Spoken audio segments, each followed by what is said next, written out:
a cargo de José Manuel Moreno, Cambio Climático e Incendios Forestales. Mientras él se acerca, os diré que es uno de los referentes en muchos aspectos.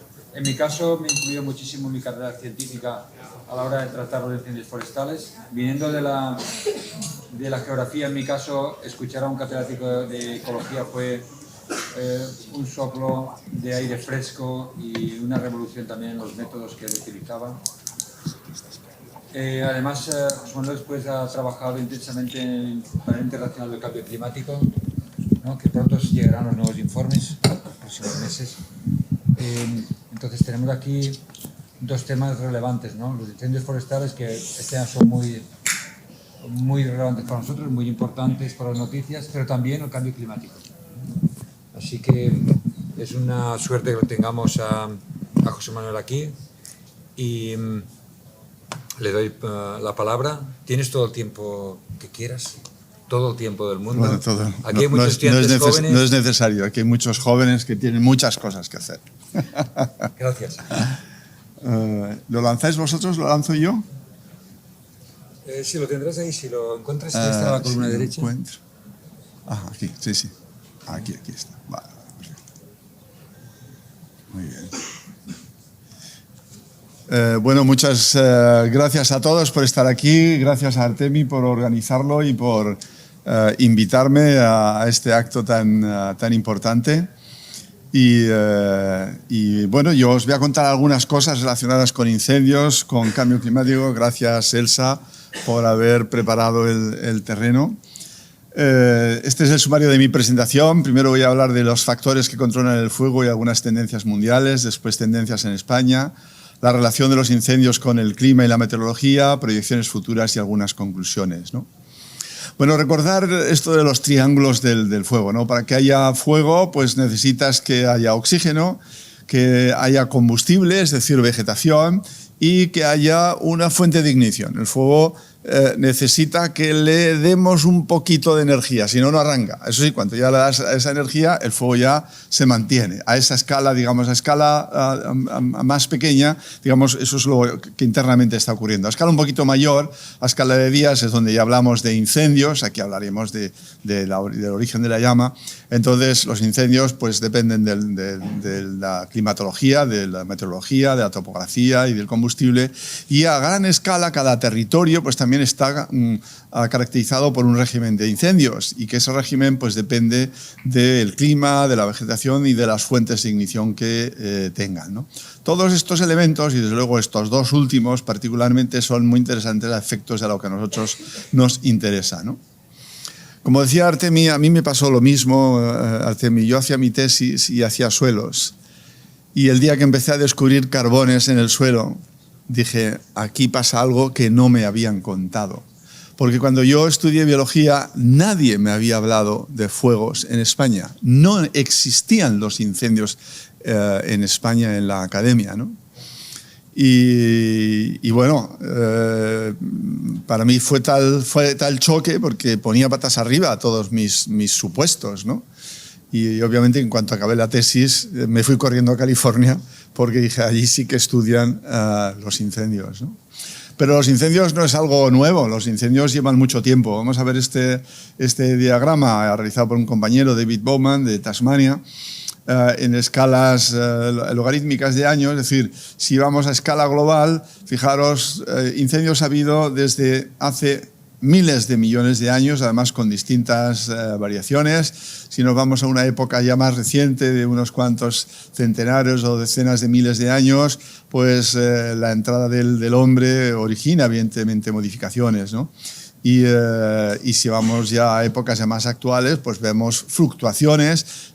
Hace 2 siglos empieza la combustión industrial, los procesos industriales, y ya ves que los incendios se caracterizan, tienen ciclos, ¿no? Ya se ha hablado aquí, ¿no? Hay ciclos, ¿no? La atmósfera no ha sido siempre constante. Claro, estamos en una concentración que está muy bien, porque un poquito más de oxígeno, pues fijaos aquí la flecha que hay, ¿no? Si ponemos un poquito más de oxígeno a la atmósfera, prácticamente la capacidad de combustión se multiplica, ¿no? Así que afortunadamente estamos ahí hoy estamos consumiendo oxígeno al quemar combustibles fósiles, es que estamos bajando ligeramente la concentración de oxígeno, aunque casi imperceptible, ¿no?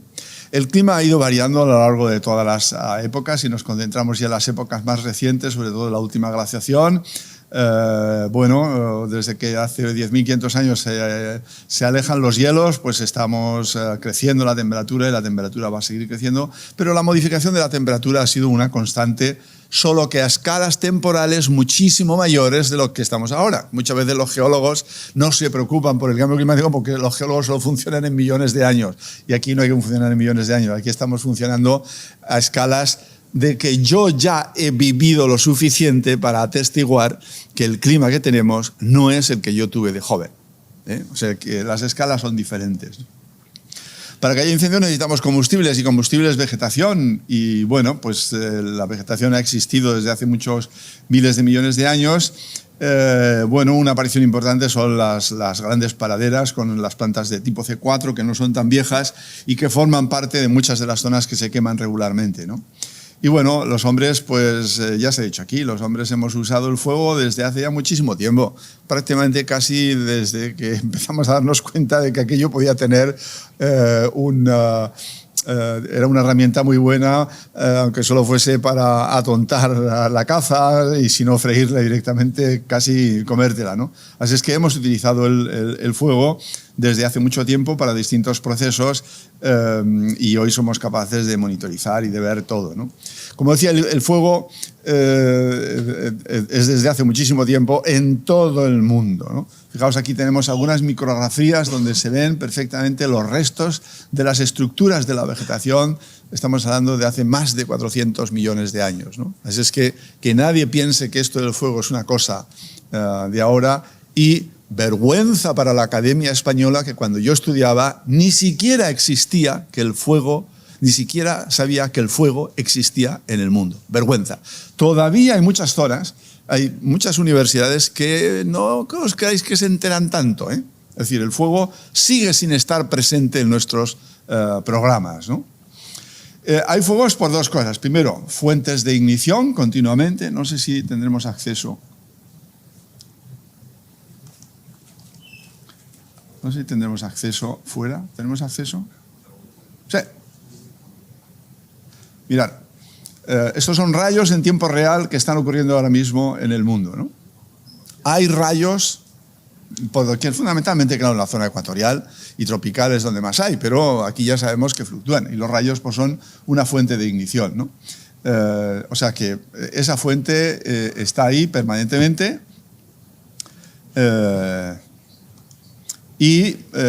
Aunque más limitada, pues este año lo hemos podido ver, ¿no? Con el volcán de Cumbre Vieja, ¿no? Pues claro, cuando los volcanes surgen, pues originan sus incendios y no es sorprendente que algunas de las adaptaciones más maravillosas que existen, nada menos que en una conífera, el Pinus canariensis, sea debido al fuego, ¿vale? Es de las únicas, de las pocas coníferas que hay que rebroten como consecuencia del fuego y es porque vive en Canarias, ¿no? Y después, bueno, desde que el hombre es hombre, el hombre ha utilizado la yesca y hay grandes extensiones del mundo que las quema y se queman regularmente, ¿no? Si vamos a la última glaciación, si vemos la variación del isótopo del oxígeno 18, que es un proxy, digamos, de la temperatura, bueno, pues la última glaciación hace sus vaivenes hasta que por fin hace 10.500 millones de años, en la oscilación del Alerot, pues ya subimos y estamos en la época creciente. Como veis, digamos, la temperatura ha ido variando, tendremos que haber añadido la variación, pero si vemos esta gráfica que nos da idea de los restos de carbón acumulados en depósitos normalmente costeros y que te dan una idea de cuánto carbón ha ido arrastrando los ríos y por tanto de cuánto incendios ha habido, fijaos cómo va variando a lo largo de la glaciación, ¿no? Es decir, pero hay carbones y algunos coinciden con aumentos de temperatura, o sea que vuelvo otra vez a insistir para que le quede claro a todo el mundo. Es decir, en los incendios son una parte integral del sistema Tierra. Están ahí en muchos sitios del mundo, por no decir casi en todo. Incluso en Tasmania, que llueve muchísimo. Si vemos una aproximación un poco más reciente de los últimos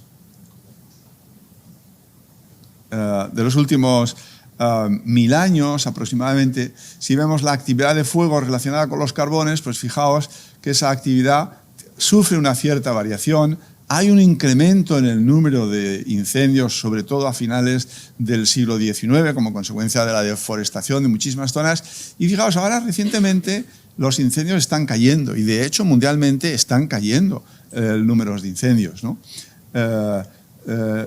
Estas fluctuaciones están en parte relacionadas con variaciones en la temperatura o en la precipitación. Aquí tenemos precipitación alta, incendios bajos, temperaturas altas, normalmente temperaturas altas, incendios altos. Es decir, que hay una cierta variación con el clima, como después vamos a ver, ¿no?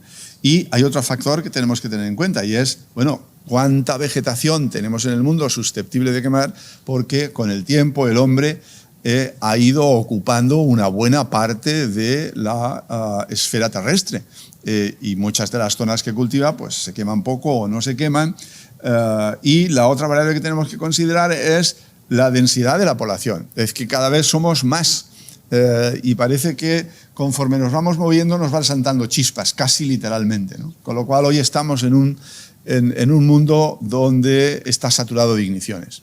Prácticamente hay igniciones por todos lados, ¿no? ¿Dónde ocurren fuegos en el mundo, no? Pues esta gráfica, esta ilustración es muy interesante.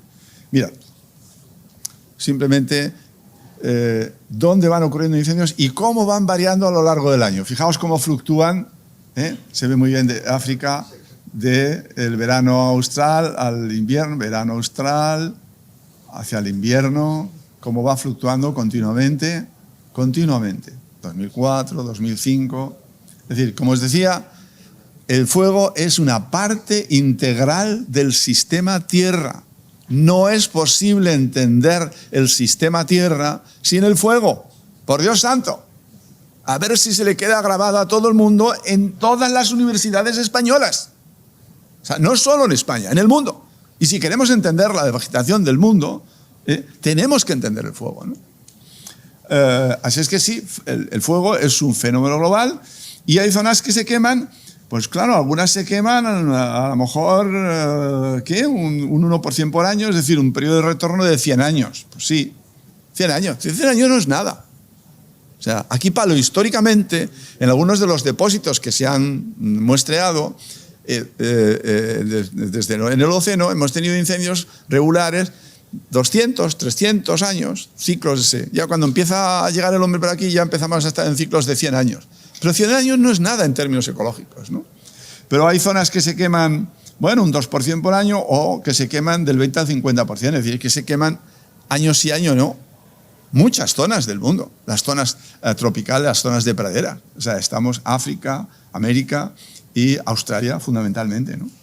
O sea que, digamos, distintas zonas del mundo se queman con distinta frecuencia, y buena parte de ello es debido a los incendios en las sabanas y las praderas, en otros casos incendios en las zonas, digamos, matorralizadas, otros es como consecuencia de la deforestación. Después tenemos los incendios más forestales, es decir, con bosque alto, por así decirlo, que ocupan una parte relativamente media. Los incendios agrícolas son una parte menor, y los incendios de turba afortunadamente son menores, pero de vez en cuando hay unos picos enormes. Sí, algunos de los incendios que se producen en los entornos ecuatoriales liberan ingentes cantidades de carbono a la atmósfera.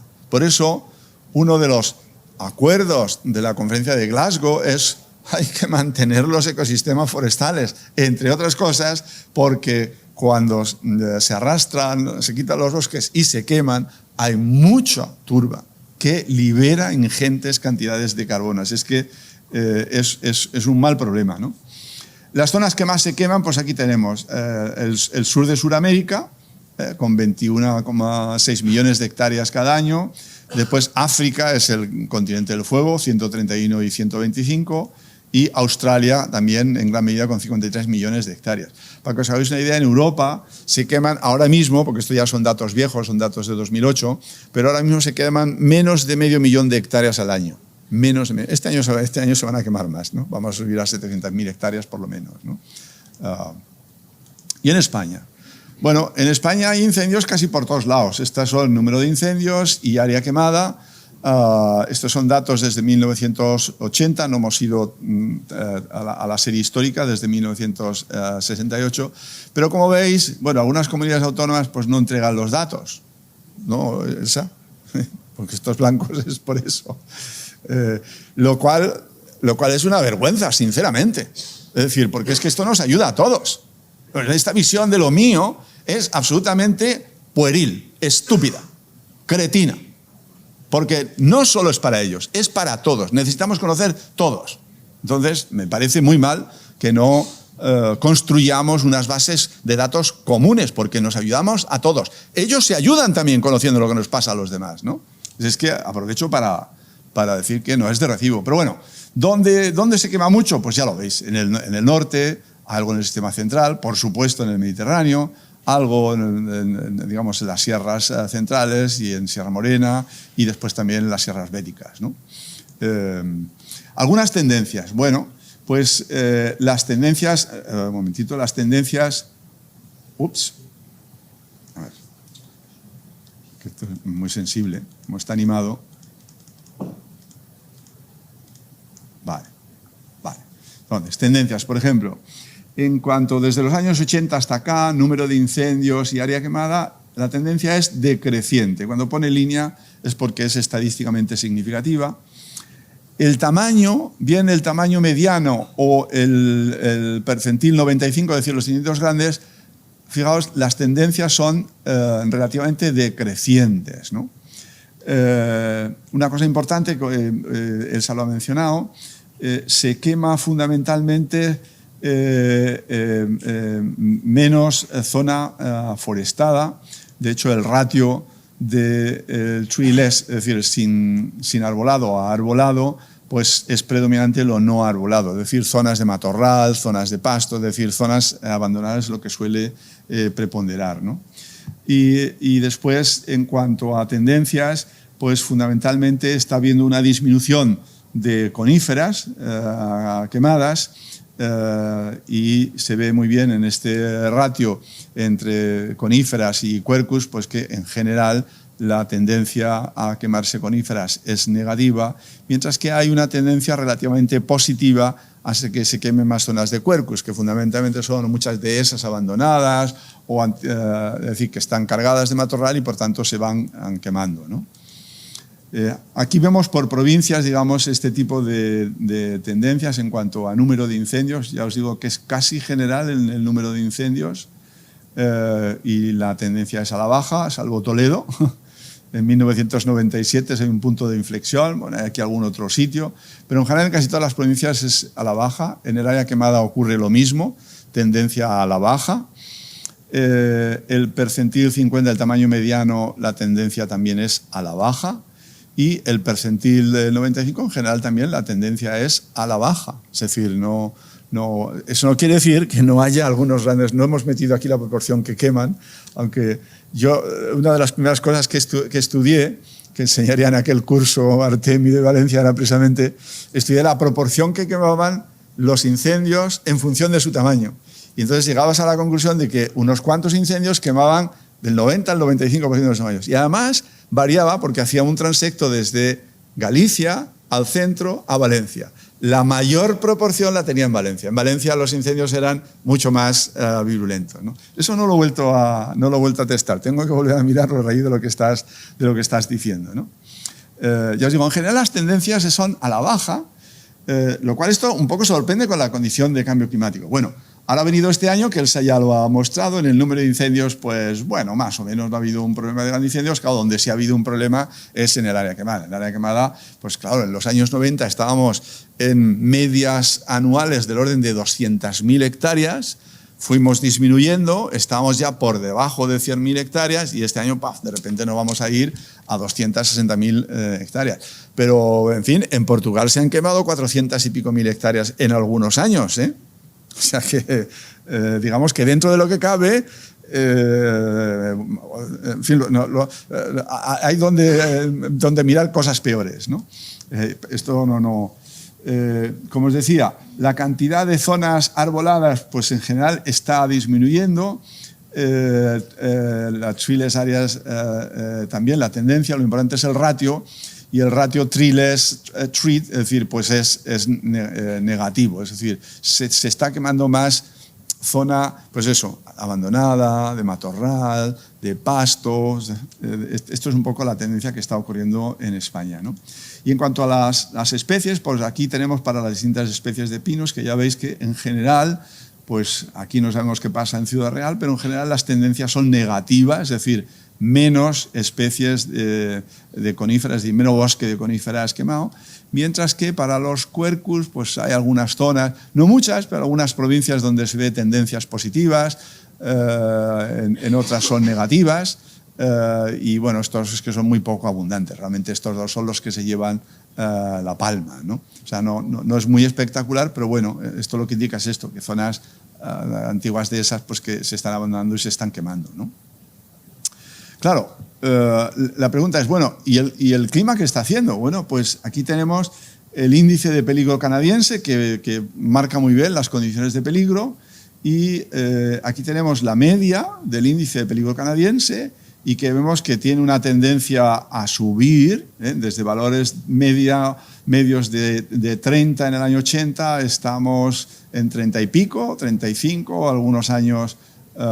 Este año si lo metiésemos, este año va a subir muy arriba, ¿no? Incluso el percentil 95, es decir, las situaciones extremas están también subiendo. Esa también lo ha señalado, la superficie forestal en general está subiendo en España como consecuencia del abandono, ¿no?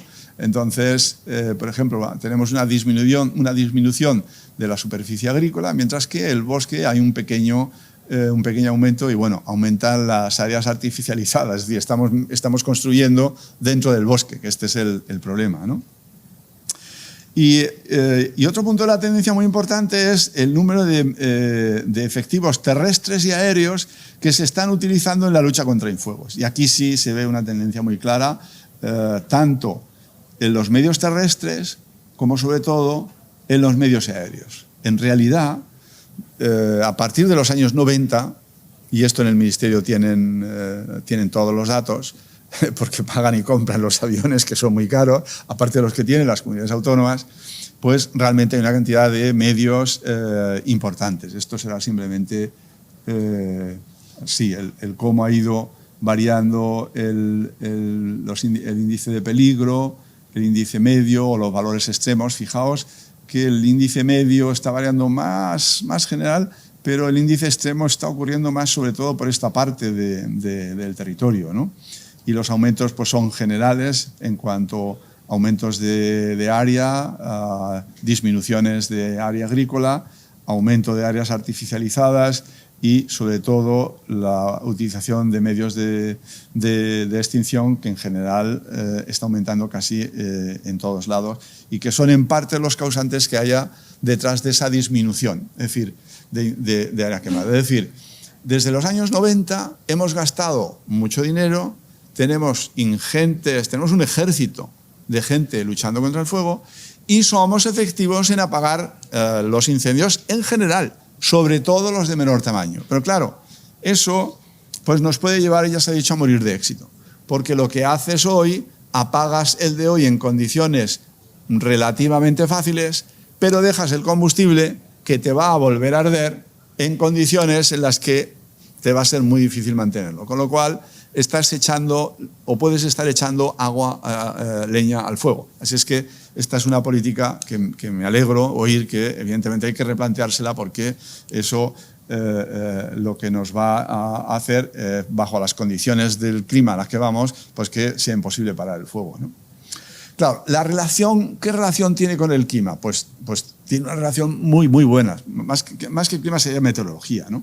Aquí hicimos un estudio haciendo comparaciones bien a nivel de provincia, es decir, de distintas NUTS, que es como se llaman a nivel europeo, a nivel de región y a nivel ya de todos los países euromediterráneos, de las relaciones de índices de peligro con número de incendios, área quemada, en fin, toda una serie de cosas, ¿no? Y mira, aquí tenemos para modelos para incendios de más de 1 hectárea, fundamentalmente los incendios pequeños. Ay, hombre. Y aquí tenemos pues, una serie de provincias donde vemos que las relaciones pues, son bastante buenas, ¿no? O sea, Rs cuadrados de 0,40, 0,50, es decir, que en algunas provincias que podemos explicar muy bien en función básicamente del índice de peligro canadiense, el número de incendios mayores de 1 hectárea y lo que ocurre. En otras palabras, mayor severidad en media en el índice de peligro, es decir, veranos severos, pues podríamos decir que va a haber más número de incendios, aunque nunca explicamos más allá del 50%. Eso quiere decir que hay otros componentes que intervienen. Obviamente, si tiras más o menos cerillas, pues va a haber más o menos incendios, ¿no? Pero hay algunas provincias donde la relación no se verifica. Es decir, es mala o muy mala o no existe relación. Y esto hay que tenerlo presente y sobre todo este tipo de provincias ahora lo comentaré. Si nos vamos a área quemada, pues nos ocurre lo mismo, ¿no? Es decir, encontramos en algunos sitios, estos son ejemplos, por relaciones relativamente buenas, con Rs cuadrados de casi la mitad, pero nos encontramos provincias donde no encontramos relación. Esto a nivel provincial, ¿no? Y si nos vamos para los incendios ya un poco más grandes, 100 hectáreas, no usábamos 500 porque no había suficiente número para poder hacer la relación. Pero bueno, nos da idea. Y también por los incendios grandes o los más grandes, pues en algunas provincias se explican bien y en algunas provincias pues no se explican tan bien, ¿no? O sea que el corolario de esto es que evidentemente la meteorología es importante, pero hay más cosas, no solo es la meteorología, ¿no? En este caso hicimos el estudio de 1985 hasta 2013. Esto sería para toda la región euromediterránea. Fijaos que la tendencia es negativa. El número de incendios grandes también la tendencia es negativa. El área quemada la tendencia también es negativa, ¿eh? Y digamos el índice de peligro no salió negativo y aquí tuvimos que ser legales. Si metíamos un año más nos daba la tendencia, pero nos quedamos ahí, sabemos que esta tendencia está creciendo, pero en este estudio no nos dio, ¿no? A lo que vamos, la pregunta que nos hacíamos es ¿cuánto explicamos en promedio a nivel de pequeña escala, es decir, de provincia, de región o a nivel de toda la Unión Europea? ¿Cuál es el R cuadrado medio que explicamos para distintas variables? Bien sea el número de number of fires, número de incendios, el número de los incendios grandes o el área quemada, ¿no? Y como veis, a nivel provincial, pues sí, explicamos, el número de incendios grandes se explica muy mal, los R cuadrados son muy variables, que es verdad que hay mucha variación, ya lo habíamos visto, ¿no? En fin, esto no es para tirar las campanas al fuego, ¿no? Esto hacíamos una comparación con el oeste de Estados Unidos, desde California a Oregón. Y lo he tapado aquí porque no viene al caso, pero fijaos que las relaciones son muy parecidas. O sea, que lo que ocurre aquí es muy parecido a lo que ocurre allí, ¿no? Prácticamente es lo mismo. A media escala, pues pasa lo mismo. Fijaos, se explica mejor cuando variamos de escala, por una razón muy sencilla. Cuanto ampliamos la superficie, como los incendios varían mucho en tamaño, y hay otros elementos, cuanto mayor es la superficie que cogemos, se estabiliza mejor la señal y podemos encontrar mejor la señal. Y a nivel europeo, pues claro, a nivel europeo, fijaros, ya el área quemada ya estamos explicando un 60%, ¿no? Es decir, esto lo que nos viene a decir es veranos muy severos, eso quiere decir que va a haber mucho más área quemada. Porque el R cuadrado ya nos está diciendo que la relación es bastante buena, explica un 60%, ¿no? O sea, a gran escala sí podemos estar un poquito más seguros de ellos, ¿no? Después aquí nos preguntábamos qué variables intervenían. Si lo explicábamos todo con el índice de peligro canadiense, el FWI, de Fire Weather Index, o si utilizábamos índices de sequía desde que comienza el año hidrológico, desde septiembre hasta la temporada de incendios, o de sequía solo de primavera, ¿no?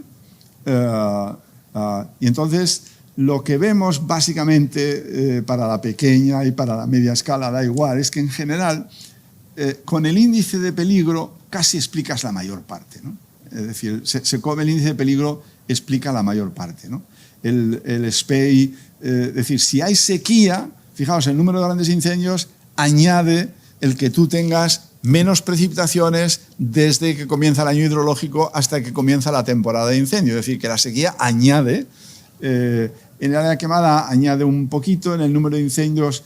El número de incendios, fijaos, aquí lo que añade es que la primavera sea lluviosa, porque si la primavera es lluviosa tienes mucho pasto y entonces la probabilidad de que una fuente de ignición se prenda pues es mayor, pero no contribuye demasiado. O sea que realmente el índice de peligro canadiense es un índice magnífico y si os fijáis lo que tengo aquí tapado, en California y Oregón ocurre muy parecido. Es muy parecido. O sea que esto quiere decir que tenemos una buena herramienta para predecir, sobre todo de media escala a gran escala, ¿no? Y cuando se produce un incendio, lo que sabemos, y ahora lo veremos, es que si el índice de peligro es alto, tenemos un problema, ya lo creo, ¿no? Bueno, estas son simplemente las relaciones a escala de la Unión Europea, que ya os digo, para el número de incendios, o para el número de grandes incendios, o para el área quemada, pues dan unas relaciones bastante buenas. O sea que como política general, ya os digo, como tengamos años severos a escala general, ya sabemos que vamos a tener el problema, y a escala individual pues dependerá de cuántas cerillas se tiren, ¿no? Una cosa que nos intrigaba cuando hacíamos este trabajo es qué pasaba con esas provincias y esas regiones en las que no había relación. Y es que lo que ocurre es lo siguiente, fijaos. Cuanto mayor es el índice medio de peligro de un territorio, es decir, imaginaos que cogemos cada territorio y día a día calculamos su índice de peligro y vemos una media. Y entonces comparamos cada territorio, entonces sabemos, qué sé yo, si nos vamos a La Coruña, sabemos que la media del FWI va a ser más pequeña que la de Murcia, por ejemplo, ¿vale? Pues bien, lo que vemos es que cuanto mayor es el índice medio, es decir, cuanto más severo es un territorio, el R cuadrado tiende a disminuir para algunas variables. Es decir, que se pierde la capacidad explicativa. Y además pasa lo mismo en California, ¿eh? Incluso a nivel general de toda la Unión Europea, pues el área quemada y demás se explica menos. ¿Por qué es esto? Pues muy sencillo. En los sitios donde continuamente, y ocurre en el Levante un poco, prácticamente en cualquier momento puedes tener un incendio, no es lo mismo que cuando ocurren condiciones importantes en Galicia. Allí, cuando tienes condiciones importantes, seguro que vas a tener incendios. Aquí la puedes tener en cualquier año, depende del número de chispas que se tiren, ¿vale? Entonces, perdemos la relación. La relación, es decir, ya el clima no es el factor determinante, porque, claro, si tuviésemos el Sáhara lleno de bosques, pues el clima no sería determinante, porque ahí todos los días podrías tener, con lo cual la relación de clima sería una tontería y dependería de que tires cerillas o que no tires cerillas. O sea que el factor humano es muy importante y por eso hay que insistir mucho en el factor humano, ¿no? Esto es el año 2007, donde Grecia ardió por los 4 costados, pero no solo Grecia, ya veis ahí, pero vamos, el Peloponeso ardió, fue desastroso. Y aquí lo que hicimos en este trabajo fue comparar cómo iban apareciendo el número de grandes incendios en relación al índice de peligro canadiense, ¿no?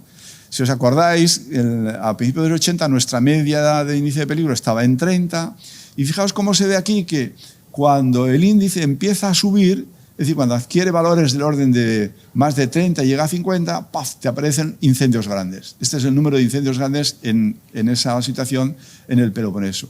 Fijaos, aquí hay una bajada, vuelve otra vez a subir y de repente vuelves otra vez a tener un montón de incendios grandes. Es decir, estas cifras de por aquí arriba son particularmente peligrosas. O sea, en esas condiciones, cuando tienes índices de peligro por encima de 30, Houston, tenemos un problema muy grande. Y cuando estés por encima de 50, Houston, me la voy a pegar sí o sí, que no tire nadie una cerilla. Claro, porque esto es lo importante, que no tire nadie una cerilla. Este es definitivo, ¿no? Vamos a ver qué ha pasado este año. Pues mirad, aquí tenéis la escala, fijaos, very high danger, es decir, peligro muy alto, colores estos rojos, y esto ya es fucsia extremos. Bueno, es que hemos tenido, durante buena parte del verano, hemos estado en buena parte de España, continuamente, día sí y día también, en índices de peligro que estábamos en valores extremos. ¿vale? Y si os acordáis de lo de Grecia, bajo estas circunstancias, cerilla que tires o colilla que tires, estate por seguro que va a montar un buen lío. Es decir, y claro, ¿cómo protegemos todo el territorio cuando, por ejemplo, el 15 de julio, fijaos en qué circunstancias, algunos estamos ya en extremo absoluto? Es decir, esto es, bueno, ponerse a rezar allí en el ministerio, porque realmente, si al personal le da por tirar cerillas, tenemos un problema, porque va a ser imposible de parar. Estos son el mapa de los incendios tomado del Servicio Europeo. Aquí tenemos el de las Urdes, aquí tenemos algunos otros. Aquí tenemos lo que ocurrió, se ve muy bien, fijaos. Los días antes, del 12 del 7, bueno, estuvo bajando, pero estamos por encima de 50. Pero el día 16 sube y se mete a 70. Ahí tuvimos el gran incendio, que obviamente ese incendio no se puede parar. No hay manera de pararlo. Es decir, va a estar desprendiendo tal cantidad de energía que tienes que atacarle. En fin, yo no ataco incendios, el ministerio lo saben, o aquí lo saben, las consejerías. Ahí no te puedes enfrentar a él, ¿no? Mirad los valores he tomado Cáceres como referencia, ¿no? Este es el índice de peligro diario de todo el verano. Aquí tenemos índices muy altos, estamos ya en torno a 40, y índices extremos de 50. Bueno, es que hemos tenido, fijaos el número de veces que hemos estado en valores extremos y prácticamente muy altos, salvo aquí un bajoncito a principios de julio, hemos estado en continuo. El ranking de este año, este es el percentil 90, pero podría poner el percentil 95. Es que estaba casi en el percentil 100, ha estado continuamente. Es decir, situaciones no conocidas, o sea, hiper extremo, ¿no? Ha llovido muy poco y este índice que nos mide la sequía, pues fijaos, si este es el valor muy alto, pues claro, como no ha subido este índice, ha ido subiendo y subiendo y subiendo durante todo el verano. Por eso no extrañaba que las últimas chispas que saltaban a finales del verano seguíamos teniendo incendios muy grandes, porque este índice fundamentalmente controla la humedad que tiene, no la hojarasca, sino los propios árboles. Y entonces eso significa que están mucho más secos y que buena parte de las hojas están ya tan secas que pueden entrar en combustión, con lo cual añade intensidad al incendio, ¿no? Y el índice del contenido en humedad del combustible más fino pues ha estado en valores prácticamente extremos continuamente. O sea, este año ha sido excepcional por todos lados. Estos Cáceres, si lo hiciésemos la media de España, pues en muchos sitios de España esto es lo que está ocurriendo, ¿no? 2003, que tuvimos olas de calor parecida y que fue letal desde el punto de vista de la población, porque en toda Europa murieron 70.000 personas. Este año van a haber muerto también muchas, ojo. Pero bueno, 2003, Portugal ardió por todos 4 costados. O sea, fue el año hiperextremo, casi 500.000 hectáreas en Portugal, incendios enormes. Sin embargo, nosotros no. Los incendios que hubo, cuando saltaba alguna chispa, se hacía grande, pero hubo pocas chispas. Es decir, vuelvo otra vez a insistir en el factor humano, y teníamos índices muy parecidos, ¿no? Aunque es verdad que nuestro territorio no era tan forestal como la mayor parte, ¿no? O sea que el factor humano, por eso pongo aquí la magnitud del peligro y la ocurrencia del fuego, de las relaciones entre la magnitud del peligro y la ocurrencia del fuego no son simples. Es decir, ocurren más factores y bueno, pues eso nos da a lo mejor una cierta esperanza, ¿no? Cara al futuro, bueno, pues estas son proyecciones basadas en el índice de peligro canadiense con distintos escenarios, en este caso el escenario A1B, que es de emisiones más altas de las que ahora mismo estaríamos yendo, porque entonces esto era un business casi as usual. Ahora mismo estaremos entre 2,5 o 3 grados, esto como poco nos llevaba a 3 o por encima, pero bueno, lo que supone es que si este es el seasonal severity, es decir, la severidad media, pues aquí tendríamos que añadir valores bastante importantes. Esto sería aditivo, es decir, que va a subir la severidad media, lo miramos como lo damos, incluso si vamos a los percentiles 90, pues evidentemente añadimos pues cifras del orden de 10, 12, es decir, sobre valores de 40, es decir, que va a haber un aumento muy significativo de las situaciones más extremas, ¿no?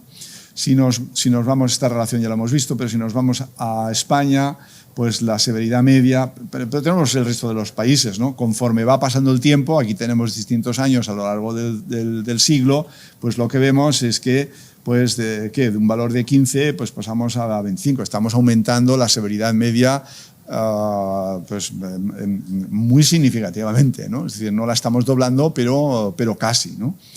Me voy a ir de aquí porque esto nos lleva un poco de tiempo explicarlo, si alguien está interesado lo decimos. A nivel mundial, pues aquí tenemos los distintos biomas, aquí tenemos el valor de FVI medio, obviamente las zonas tropicales pues son las mayores, aquí tenemos el logaritmo del área quemada, es decir, lo que llamamos ALTE, las zonas que más se queman, y aquí lo que tenemos son relaciones en distintas partes del mundo del FV medio con, en este caso, el logaritmo del área quemada. Y se ve que la relación funciona, es decir, que la relación que funcionaba para el Mediterráneo y Europa, pues está funcionando en muchas partes del mundo. Lo cual pues, nos permite aventurar que si subo el FWI, es decir, que si subo las condiciones de peligro, pues voy a subir el área quemada. Pero esto es un poquito más complejo y ahora lo explico, ¿no? Bueno, más relaciones y proyecciones ya con otros modelos, ¿no? Pues más o menos nos vienen de decir lo mismo.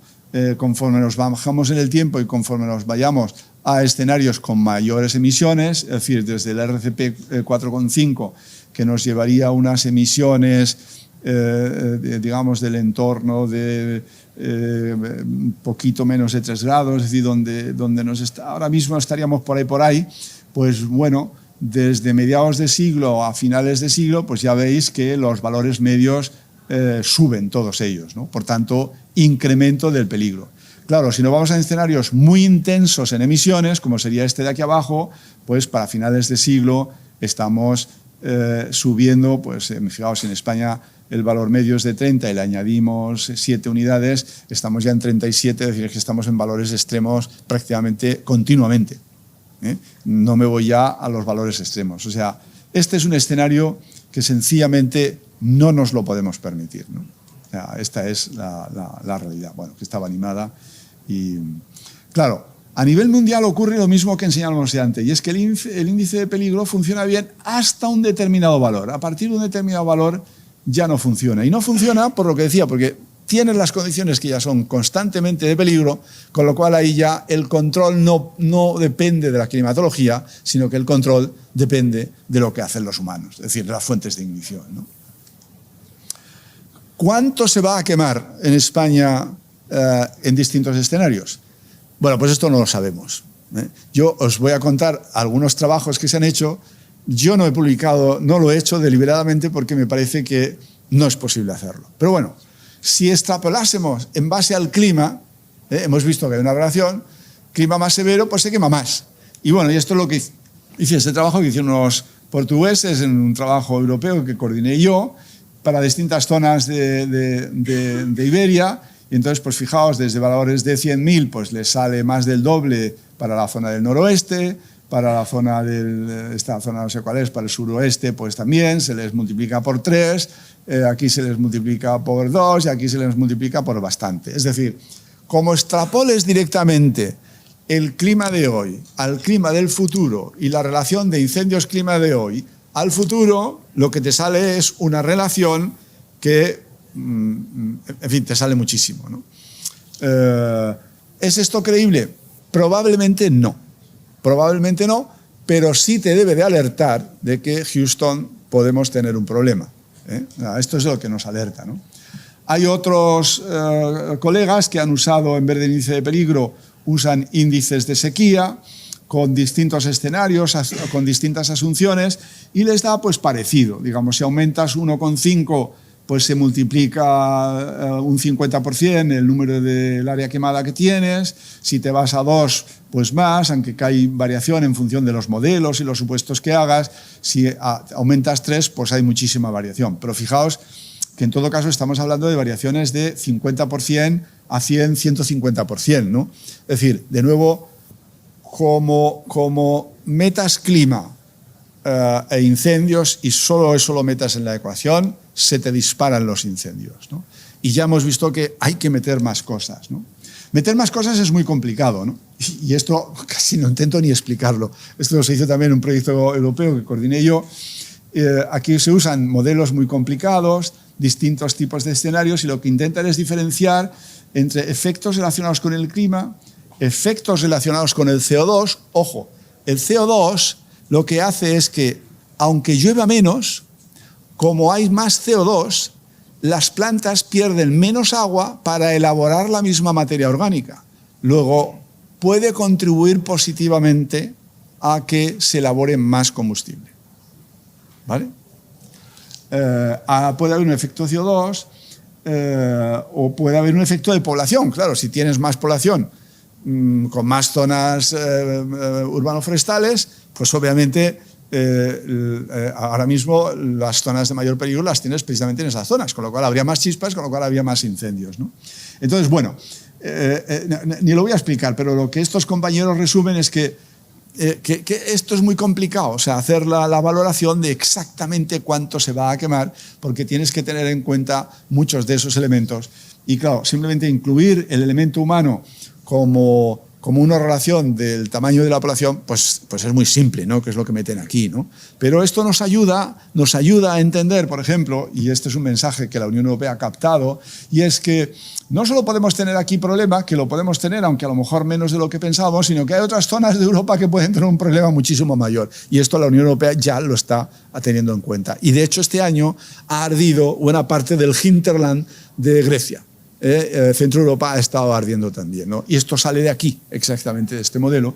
Y aquí para el Mediterráneo, pues ya veis, azules, colores azules, pues son positivos, es decir, que, bueno, que puede haber otros elementos. Es muy complicado saber exactamente cuánto se va a quemar. Pero eso no quiere decir que las condiciones de peligro no vayan a ser muy severas y que, por tanto, cuando tienes una chispa vas a tener un problema. Lo único que la ciencia no puede acotar todas las indeterminaciones que hay para hacer una proyección, porque, entre otras cosas, los que no somos predecibles somos nosotros.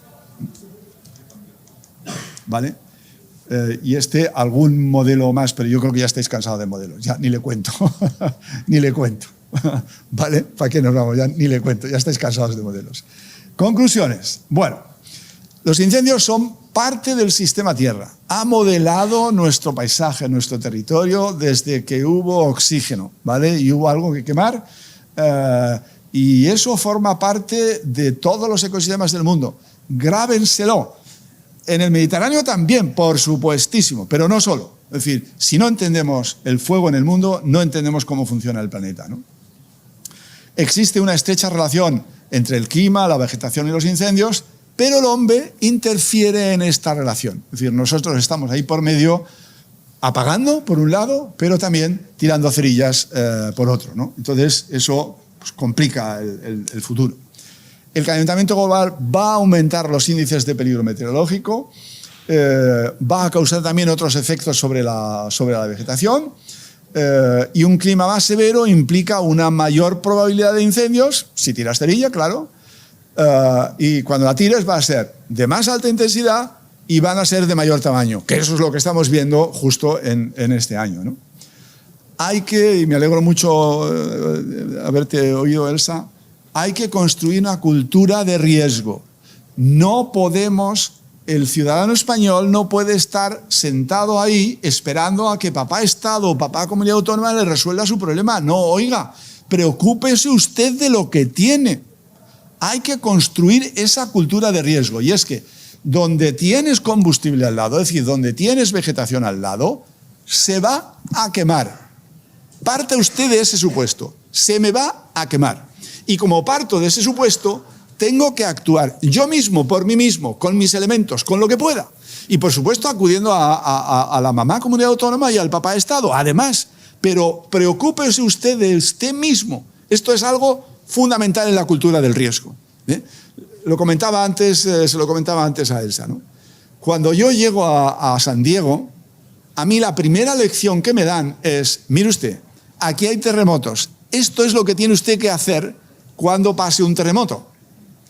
Viví 3 años y tuve 2 de 6 y pico, cerquita de mi casa, y mi casa hacía así, ra, ra, ra, ra. Y en todo momento, mi mujer y yo supimos lo que tenemos que hacer. En todo momento. Aquí la gente no sabe, los pueblos no saben lo que tienen que hacer. No han hecho sus milagros. No se saben quiénes son los vulnerables. Tienen que estar identificados. Tiene que haber información, por supuesto, en las escuelas que antes se mencionaba.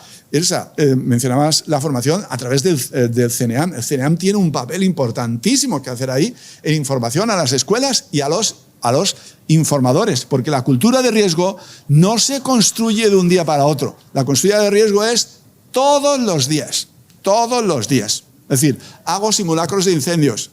Yo en mi universidad californiana y de Wisconsin, de Madison, yo allí todos los incendios, todos los años, a principios de curso, había simulacro de incendios, sin excepción. Sin excepción, lo primero que se hace en la primera semana. Con eso construyes una cultura de riesgo. Sabes lo que tienes que hacer, cómo tienes que operar. Y sobre todo, como este es un riesgo que controlamos nosotros a través del combustible, pues entonces tienes que estar atento y decir, oye, tengo mi casa que la tengo rodeada de pasto.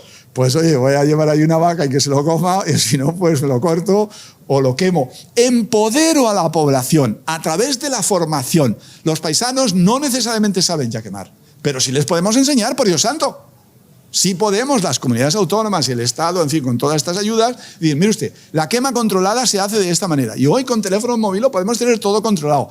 Cultura de riesgo, porque si no, con las condiciones de este año, que a 2035 se prevé que prácticamente sean año sí y año también, no va a haber manera de mantener vegetación en nuestro territorio sin que se queme. Es imposible.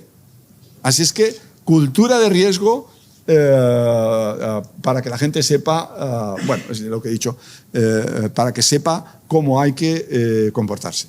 Y muchas gracias.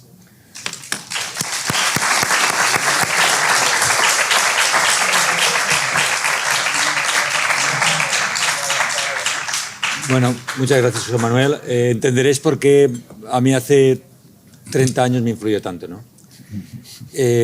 Bueno, ahora yo tengo que hacer aquí un poco del malo, porque tenemos que reorganizarnos un poco por los tiempos. Vamos a dejar que las ideas que nos ha dado José Manuel se nos asienten un poco y las vamos a incorporar en la mesa redonda que tendremos dentro de una hora más o menos. ¿Vale? Si podéis preguntar, empezaremos con estas conclusiones y la incorporaremos. Ahí también estará Ferran y estará Marc y estaré yo. Entonces tendremos casi 2 horas de debate.